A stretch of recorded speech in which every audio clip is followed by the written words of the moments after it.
Hello Aries, Sun, Moon Rising and Venus signs. Kamusta kayo? Sana po nasa mabuti kayong kalagayan.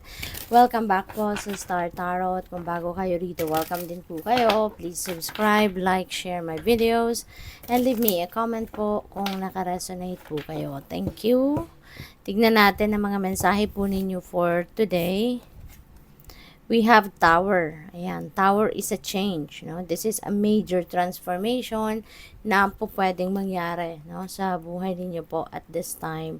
At this is yung parang there's a little shake up na po pwedeng mangyari. Dito, this is something na hindi mo inaasahan. This is something na you've never planned about. At kung ano man ito, no, anumang area of life ito, depende sa inyong sitwasyon. Kapag nangyari na siya, no, doon mo lang makikita, doon mo lang ikaw lang makakaalam kung anong area of life ito. But this could be in any area of life. Po pwedeng sa love life, po pwedeng pamilya, po pwedeng trabaho, career, ganon, no, ang magkakaroon ng pagbabago. At this is something, no, na matagal nang nagbibigay, nagpapadala ng nudges sa inyo ang universe, pero siguro nga hindi ninyo to napapansin or hindi ninyo pinapansin yung heads up sa iyo ng divine, and the time has come, no, na kailangan na mangyari ang dapat mangyari, no. Divine timing has come that this change has to happen, kaya yung universe na ang gagawa nito para sa iyo. Okay? So, what else? We have the devil in reverse. So, this is good, no? Na nakabaliktad na ang energy na ito.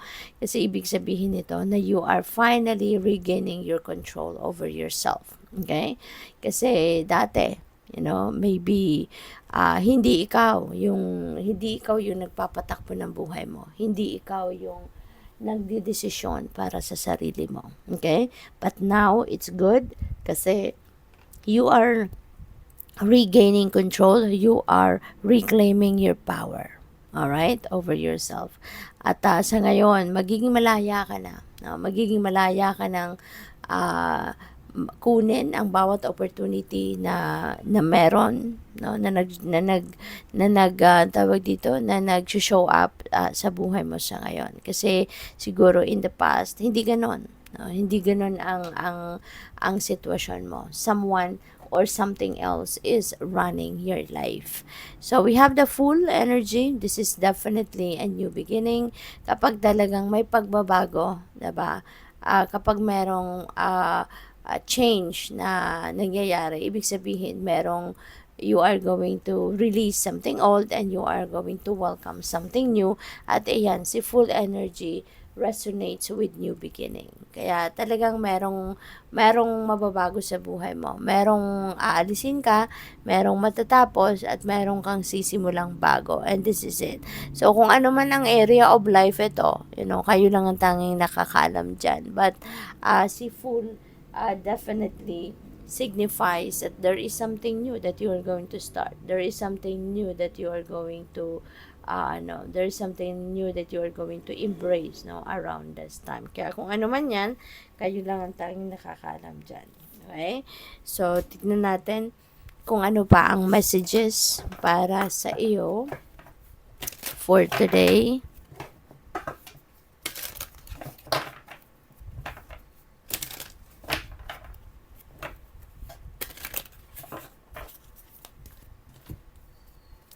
So, we have magical gateway. Ayan. So, maaari, no, na yung full energy na to is connected with this magical gateway. Kasi, there is something new dito that is coming towards you, no? Maaring merong offer, maaring merong mga opportunities dito na this could be something na hindi pa ninyo ito na-encounter before. So this is definitely fresh na fresh ito sa'yo. Hindi mo pa to nasubukan dati. As in, this is totally new for you. At maaari, no, na yung bagay na to or yung opportunity na to is going to be like magre-require ito na lumabas ka sa comfort zone mo. 'Di ba? Hindi ito yung cup of tea mo, hindi ito yung nakasanayan mong gawin. Kaya nga, siguro kailangan mo dito na maging matatag ka, maging fearless and bold ka, for you to be able to to embrace this, kung ano man ang kung ano man ito, no, na bagong opportunity na kumakatok sa'yo. Kasi maybe it's about time na para sumubok ka talaga ng bagong mga bagay, because sa mga bagay na hindi tayo komportable or sa mga bagay na sobrang bago para sa atin, dun din tayo matututo. 'Di ba? Doon tayo matututo, doon tayo mag-evolve, doon tayo magta-thrive, 'di ba? So maybe this is the time na for you to do that, okay? So what else? We have protect your dreams. You are the guardian of your precious dreams and they are safe in your care. Keep them close to your heart and you're ready to release them. Ayan. So, protect your dreams. Okay? Kasi habang ikaw ay, habang kinocultivate mo pa yan, pangarap mo, habang pinag-iisipan mo pang mabuti kung anong mga hinahangad mo sa buhay, mga minimiti mo sa buhay, while you're still preparing for it, while you're still making plans, 'di ba, para dyan, wag mo munang kikwento, Aries. No? Make sure na you just keep it close to your heart. Kasi 'di ba sa panahon ngayon, ang dami ng manloloko, ang dami ng scammers, ang dami ng puwedeng mag-sabotage sa iyo, 'di ba? Kasi maraming ang taong inggitera at inggitero, 'di ba? And when they are envious of you, 'di ba? Kahit ano pwede nilang gawin. Kaya 'wag mong ikikwento yung mga plano mo sa buhay. 'Wag mong ikikwento kung ano man yung mga minimithi mo sa buhay.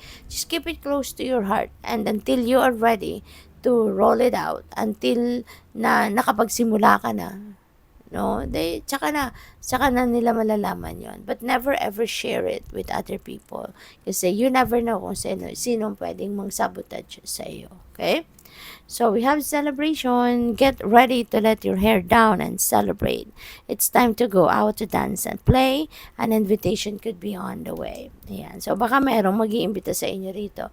It's almost it's almost Valentine's Day na, 'di ba? Bukas Valentine's Day na. Kaya maaari no na ito ay merong mag-iimbita sa inyo on a date, 'di ba? Kung single ka pa, lalong-lalo na.